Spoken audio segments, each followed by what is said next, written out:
Welcome back, my friends. How y'all doing today? Hope you're having a good one. Today, I'm going to be sharing with you a very important gardening tip. You're not going to want to miss this. I've been employing this technique in my garden for many years. It's quick, easy, effective. Check it out. So whether you're growing a traditional vegetable garden, fruit trees, an herb garden, what have you, this technique applies to all those different types of layouts. So today, we're going to be putting together a batch of instant worm tea.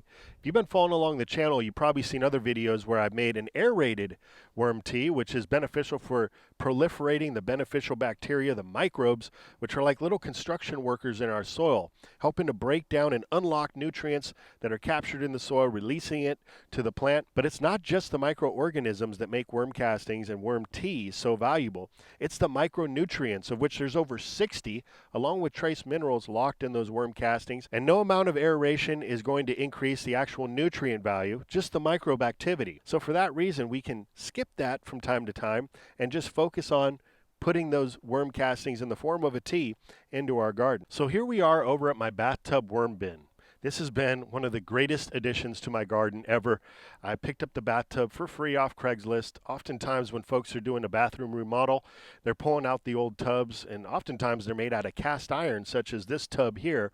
So it was free, it was quick, it has a drainage hole already built in there. And quickly, because I know many of you are familiar with this design, to put this together, I just have a piece of plywood acting as the lid.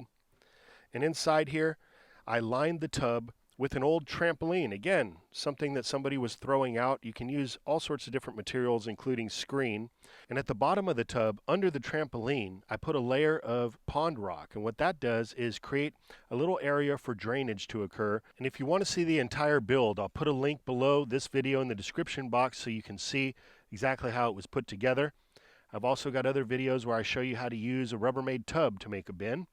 But you can see we've got some wonderful worm activity in here. This bin has been active all summer long. We've been putting all of our kitchen waste, food scraps in here, anything from vegetables to bread material. No meats or anything like that, but eggshells. You can see there's lots of seeds in here from some of the squash that we threw in here. And the worms are loving it. At this point, however, I'm getting ready to reset the bin. That's going to be coming up in a future episode.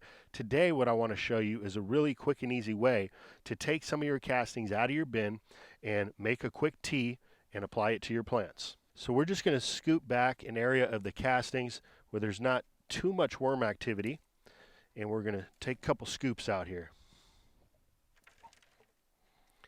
And it's okay if there's a few worms in there, as well as some leftover compost material. There's some eggshell, it looks like, in there. That's just fine. It's all going to go into the garden and break down. So that's about all we need today. Now, of course, we can just add these castings right into the garden. That's going to be wonderful. It's going to break down over time, build your soil structure, add to the soil tilth. It's going to provide you all the benefits, same as the tea that we're going to make today. But by turning this into a tea, we're making those nutrients soluble, and we're allowing those nutrients to seep into the soil and feed your plants immediately, helping to not only strengthen the plant, produce a higher quality of produce, but also help it to defend itself against disease and different pests such as aphids and whiteflies, as well as root knot nematodes, which can deform your roots and cause the plant to struggle. So I'm here next to my fish pond, and the water in this pond has been dechlorinated, and it's also been fertilized by the fish waste. So this is an excellent source of water to add into my castings, because we don't want to kill the microbes. And if you add in chlorinated water from your tap, you're going to do just that. You're going to kill the microbes that are in these fresh worm castings. So if you don't have a fish pond, second best source of water is going to be collected rainwater. And if you don't have that, try to use some filtered water.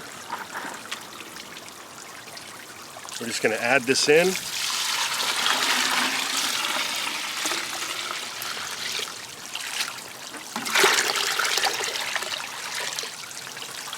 And I'm just going to give this a quick stir.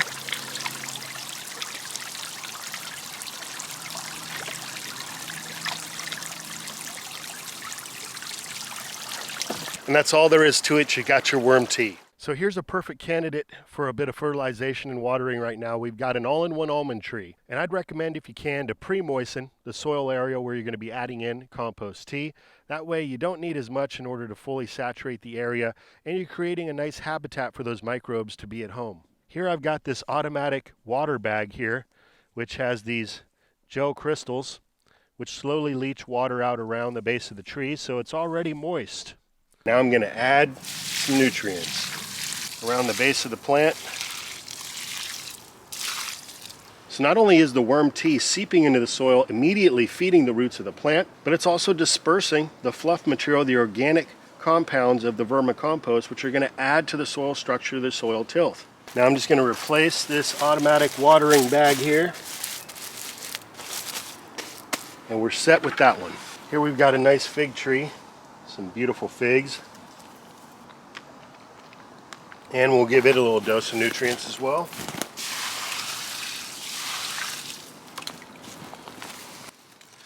Got this beautiful grapevine here. It's been producing wonderfully for us. Might as well give it a little bit of nutrient.